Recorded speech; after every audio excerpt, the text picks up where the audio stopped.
पिछले ब्लॉग में मुझे एक कमेंट आया था हेयर फॉल से रिलेटेड, तो आज के इस ब्लॉग में मैं उसी कमेंट का रिप्लाई करने वाली हूँ और साथ ही मैं दिखाऊंगी कि मैं पूरे दिन क्या क्या खाई हूँ, मतलब ब्रेकफास्ट से लेकर लंच और डिनर तक। तो चलिए ब्लॉग की शुरुआत कर लेते हैं।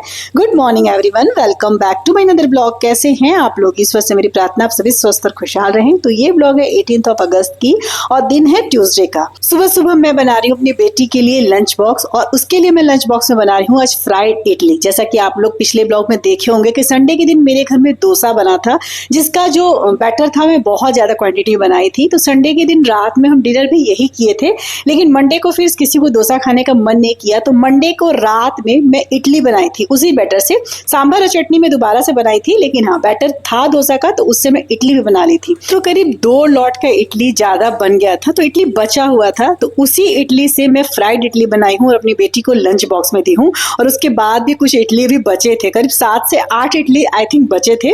तो चटनी मैं रात में ही बनाई थी, तो चटनी और इडली मैं उसे टिफिन बॉक्स में दी हूँ। सांभर भी बचा हुआ था, लेकिन वो बोली कि मम्मा मैं टिफिन में सांभर नहीं ले जाऊंगी, तो सांभर नहीं ले गई।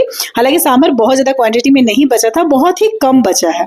बेटी को स्कूल भेज के मैं रोज की तरह चली गई थी जिम, और इस टाइम पे मेरा जिम से आना और नहाना धोना पूजा पाठ सब कुछ हो गया है। हस्बैंड जी के लिए मैं पपीते का भुजिया बना रही हूँ, जिसे मैं कढ़ाई में छौंक कर यहाँ आ गई हूँ कपड़े सुखाने।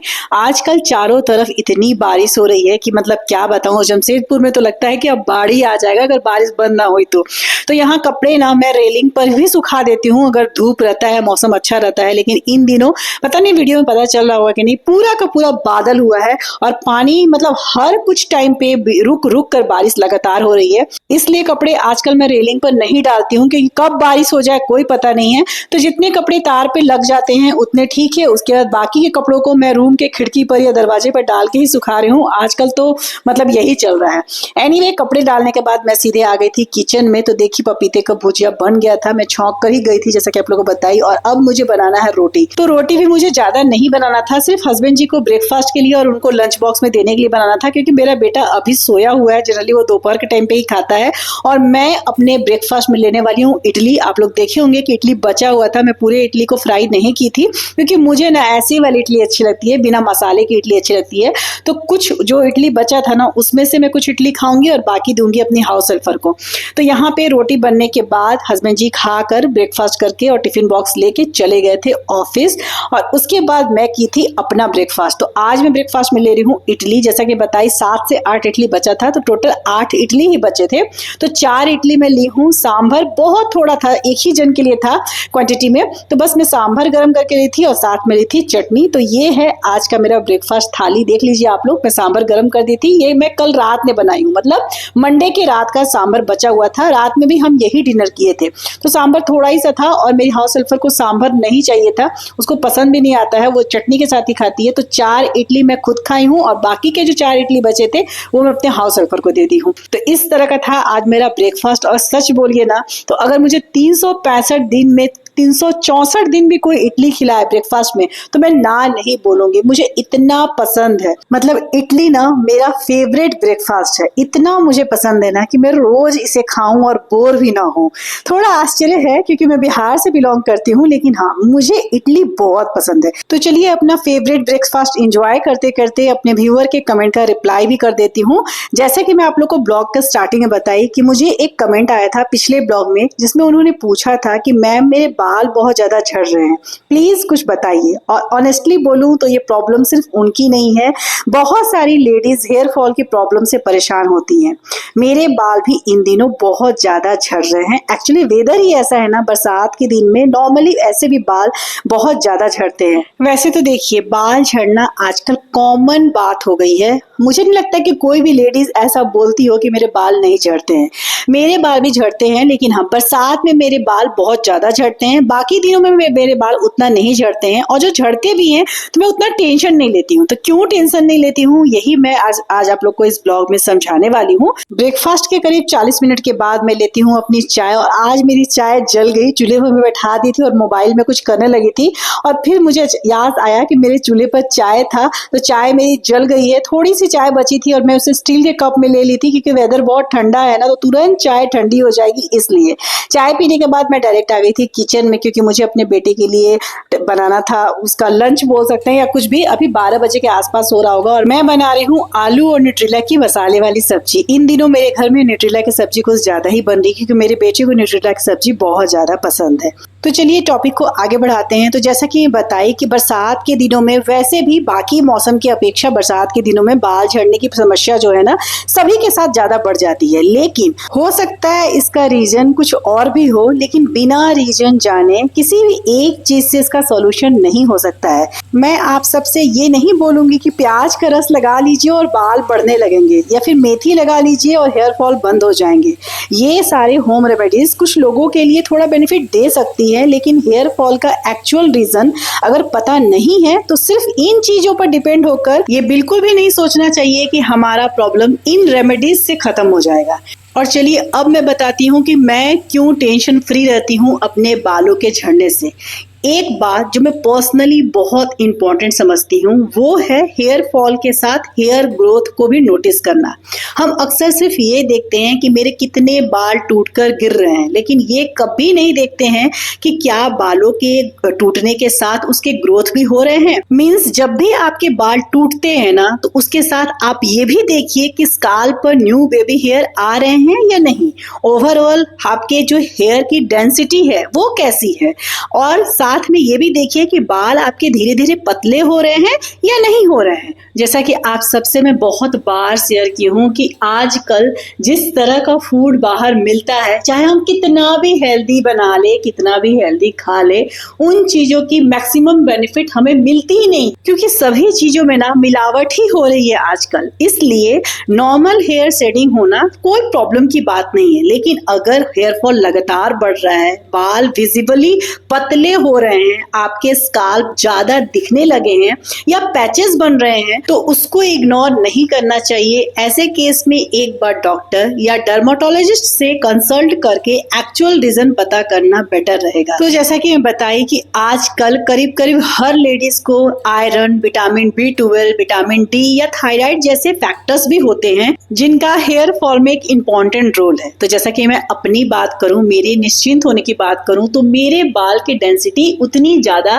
प्रॉब्लमेटिक नहीं है। आप लोग देखते होंगे मेरे स्काल्प अभी तक नहीं दिख रहे हैं भगवान के दया से। मतलब मेरे बाल तो झड़ते हैं, ऐसा नहीं बोलूंगी मेरे बाल झड़ते नहीं है, लेकिन जितने बाल मेरे झड़ रहे हैं उतने मेरे बाल आई थिंक मेरे ग्रोथ भी हो रहे हैं। इसका मुझे पता इस बात से चलता है क्योंकि मेरे स्काल्प नहीं दिखते हैं, मेरे बालों की डेंसिटी अच्छी है। मतलब मेरे बाल ना बहुत फैले फैले से, आप लोग देखते होंगे मेरे बाल बहुत ज्यादा पतले नहीं है। अब मैं ये भी नहीं बोलूंगी कि मेरे बाल बहुत घने हैं, एकदम काले लहराते बाल हैं, लेकिन हाँ उतने ज्यादा नहीं है।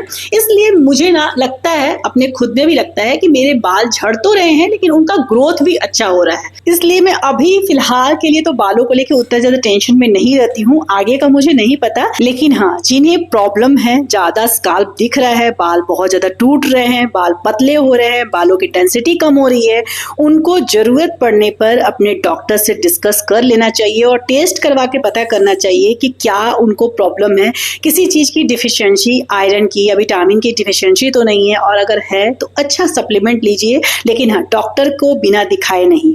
और साथ में अपनी डाइट में प्रोटीन रखिए, दाल, पनीर, कर्ड, सोया, चना, बीन्स जैसे ऑप्शन को अपने डाइट में इंक्लूड कीजिए। तो अगर आप में से कोई भी हेयर फॉल से परेशान है तो सिर्फ किसी एक या दो होम रेमेडी को सॉल्यूशन मत समझिए। पहले ये समझना जरूरी है कि हेयर फॉल का असली रीजन क्या है। बातों बातों में न्यूट्रेला और आलू की मसाले वाली सब्जी रेडी हो गई है। मैं रेसिपी इसलिए बताई हूँ क्योंकि बहुत बार मैं इस सब्जी को अपने चैनल पे बना चुकी हूँ और आप लोग को दिखा चुकी हूँ। तो बेटे को मैं रोटी, दही और साथ में न्यूट्रेला सब्जी के साथ अब उसका लंच करवा दी थी। और अभी इस टाइम पे करीब 2-2:30 बज रहा होगा और मैं ले रही हूँ अपना लंच, जिसमें ली हूँ थोड़ा सा चावल, आलू और न्यूट्रेला की मसाले वाली सब्जी। हस्बैंड जी के लिए जो पपीता का भुजिया बनाई थी तो 1 चम्मच में बचा ली थी टेस्ट के लिए कैसा बना है, तो वो ली हूँ और साथ में ली हूँ प्याज। और ये है मेरी आज की लंच की थाली। देखिए फ्रेंड्स, मुझे नहीं पता है कि आप लोग मेरे रिप्लाई से, जो भी मुझसे आप लोग क्वेश्चन पूछते हैं उसके रिप्लाई से आप लोग कितना सेटिस्फाई होते हैं, लेकिन सच बताऊं ना तो आप लोग जो मुझसे क्वेश्चन करते हैं उसका मैं बिल्कुल सटीक जवाब देती हूँ जितना मुझे नॉलेज होता है। अगर मैं चाहूँ ना तो गूगल में सर्च करके या फिर कोई एक दो यूट्यूब वीडियो देख के कोई भी प्रॉब्लम का सोल्यूशन बता दूं कि हाँ आप प्याज का रस लगाइएगा तो बाल ठीक हो जाएगा, या फिर ऐसे आप खाइएगा तो पतले हो जाएंगे, ये नहीं खाइएगा तो मोटे हो जाएंगे, या फिर किसी भी तरह का सोल्यूशन आजकल तो ऑनलाइन मिल जाता है, मैं आराम से यहाँ पे आके बोल दूं। लेकिन मैं ऐसा बिल्कुल नहीं करती क्योंकि मुझे पता है कि किसी भी तरह की होम रेमेडीज चीजों को थोड़ी देर के लिए रोक सकती है, थोड़ा कम कर सकती है, लेकिन उसका सोल्यूशन नहीं कर सकती, मतलब जड़ से उसको पूरा खत्म नहीं कर सकती है। चाहे आप किसी के बोलने से किसी भी तरह का होम रेमेडीज ट्राई कर ले या फिर कोई भी शैम्पू लगा ले, बिना एक्सपर्टीज के बिना रीजन के सोल्यूशन बताना और किसी के हेल्थ के साथ खिलवाड़ करना, वो भी थोड़े से व्यूज के लिए, ये मेरे उसूल के बिल्कुल खिलाफ है। इन दिनों मैं अपनी किटी की तैयारियों में व्यस्त हूँ। जैसा कि मैं आप लोगों को बताई हूँ कि 20 अगस्त थर्सडे के दिन मेरी किटी है, मतलब मेरी किटी निकली है, तो उसी की तैयारी कर रही हूँ। तो लास्ट मिनट की सारी तैयारी मैं कर ली हूँ, कुछ तैयारियां बाकी हैं, वो तो चलते ही रहेगी जब तक डेट ना आ जाए।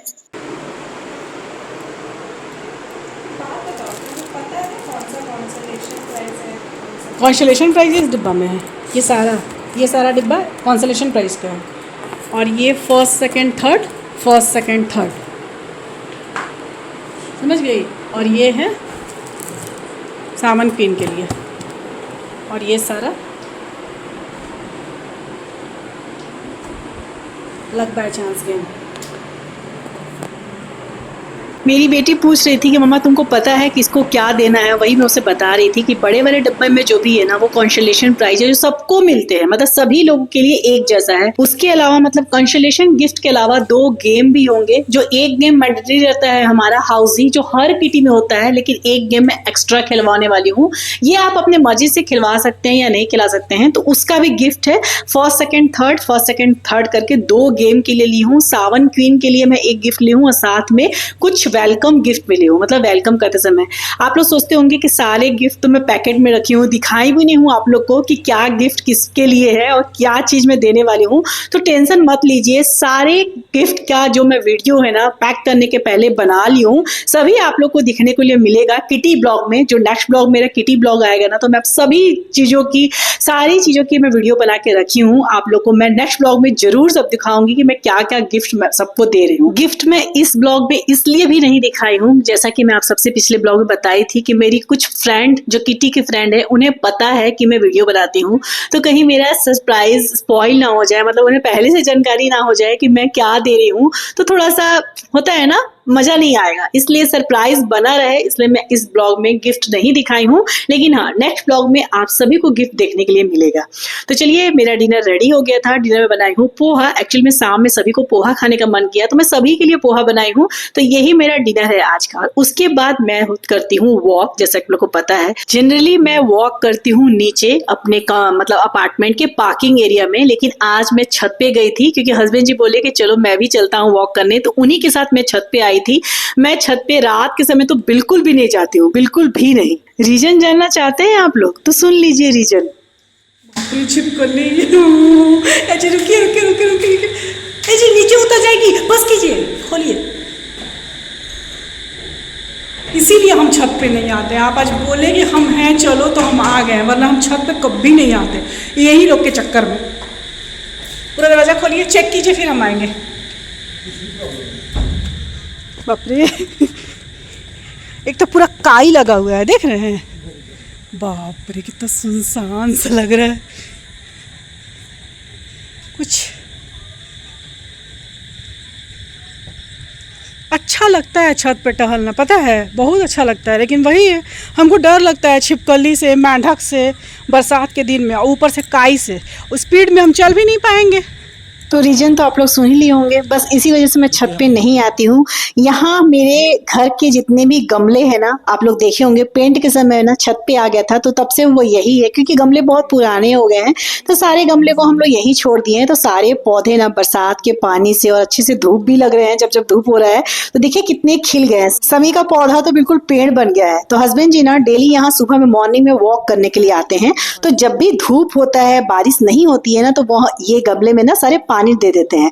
तो वही वो दिखा रहे थे कि देखो सारा पौधा कितना खिल गया है। तो एक दो जो फूल वाले गमले हैं ना वही हम अपने बालकनी में रखे हैं, बाकी पौधे पेंट होने के बाद से ही यही है। और देखिए कितना अच्छा मतलब अभी हो गया। मैं काफी दिनों के बाद छत पे आई हूँ, नीचे ही वॉक कर लेती हूँ। तो वही हस्बैंड जी दिखा रहे थे, जितना भी मैं गमले यहाँ पे दिखा रही हूँ ना ये सब मेरे ही बालकनी के गमले हैं जो कि मैं अब छत पे रखती हूँ। तो चलिए हस्बैंड जी के साथ आधा घंटा वॉक करूंगी, उसके बाद जाके घर में लूंगी अपनी नाइट ड्रिंक। और इसी के साथ अब इस ब्लॉग को यही अंत करती हूँ। ब्लॉग पसंद आए तो एक लाइक जरूर कीजिएगा। चैनल पर नए होंगे तो हो सके तो मेरे चैनल को जरूर से जरूर सब्सक्राइब कर दीजिएगा। और अपने प्यारे प्यारे कमेंट से मुझे अपना प्यारा सपोर्ट देते रहिएगा। मिलूंगी फिर नेक्स्ट ब्लॉग में, तब तक के लिए बाय बाय, टेक केयर, जय माता दी।